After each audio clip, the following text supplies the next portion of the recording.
वृक्षतोड केल्यामुळे? ईश्वर का वरदान है, वातावरण की शान है. ईश्वर का वरदान है, वातावरण की शान है. अरे मित्रांनो, माणसाला दिवसाला 550 लिटर ऑक्सिजनची गरज असते आणि तेवढी गरज तर जर माणसातील 2 झाडे लावली तरी भागू शकतील.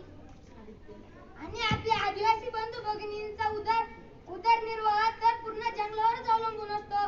रानभाज्या, रानमेवा या सगळ्या गोष्टी विकूनच ते आपला उदरनिर्वाह करतात. प्राणवायू झाडापासून विसरून कसे चालेल? मी नेहमी विचार करते की झाडे लावा. वृक्ष तोड थांबलीच पाहिजे, वृक्ष लागवड झालीच पाहिजे. वृक्ष तोड थांबलीच पाहिजे, वृक्ष लागवड झालीच पाहिजे. अग्नी लावा एकच सुरत, प्राणवायूचा होईल कळस. अग्नी लावा एकच सुरत, प्राणवायूचा होईल कळस. देवाच्या पूजेला फुले पाहिजे, लग्न कार्यात सजावटीसाठी हार फुले पाहिजे. सणावाराला दाराला तोरण